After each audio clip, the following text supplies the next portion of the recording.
Hello, I'm going to speak to you today about abortion in Ireland. The recent announcement from the Taoiseach na hÉireann, Leo Varadkar, the Prime Minister of Ireland, to hold a referendum in May signals a shift in Irish people's attitude towards abortion. In 1983, 67% of people who voted in the referendum voted to add the Eighth Amendment to the Irish Constitution. This would outright ban abortion in the country under any circumstances, be that circumstances of rape, incest, or severe fetal abnormality. There was already a law in Ireland that uh, did not allow for abortion. It had been in law for over a century. But anti abortion activists, spooked by the growing sympathy for abortions around the world at the time, wanted to enshrine a ban on abortion into the Irish Constitution.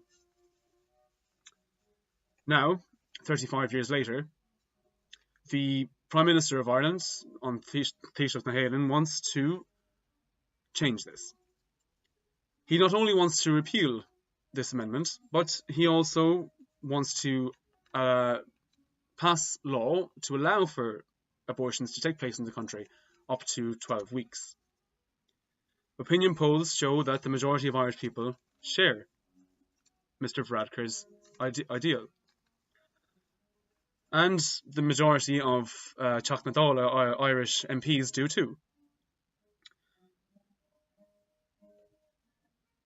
The Catholic Church, which for centuries had a very strong, some have described it as a tenacious, tyrannical grip on Irish society. They were the dominant social power by far. But especially over the past decade or so, scandals that have been revealed, especially the scandals regarding paedophilia in the Catholic Church, really changed Irish people's attitudes towards the institution. Social trends that were once taboo in Ireland, namely divorce, the use of contraception, homosexuality, or engaging in extramarital intercourse, have long since lost their stigma. And many are suggesting that now is the right time to address the question of abortion. Public opinion towards abortion has been changing for quite some time in the country.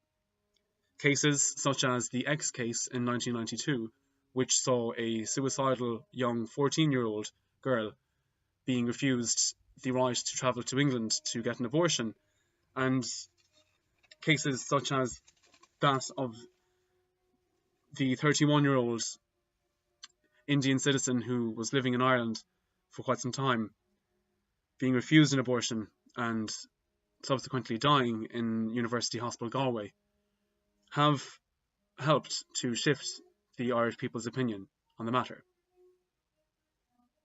As it stands, thousands of Irish women travel to England or Scotland to receive an abortion every year.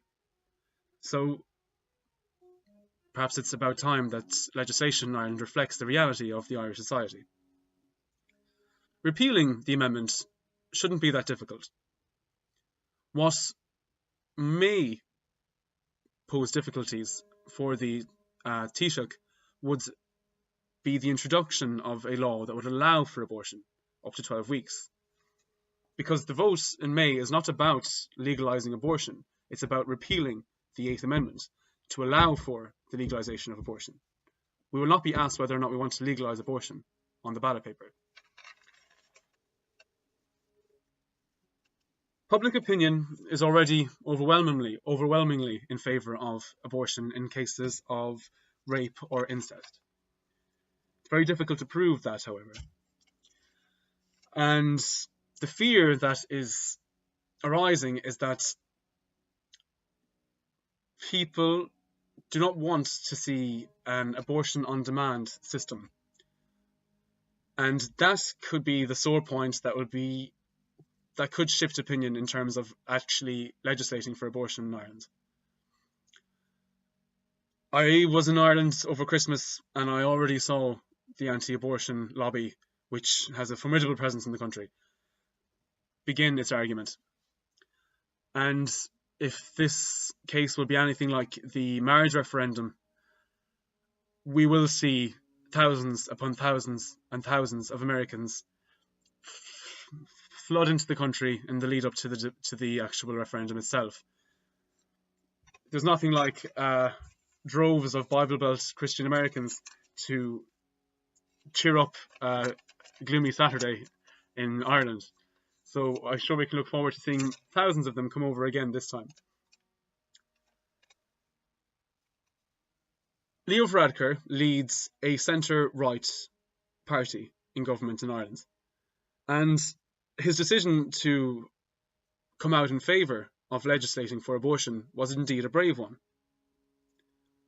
Let's see, in the months to come, whether or not it was a prudent one.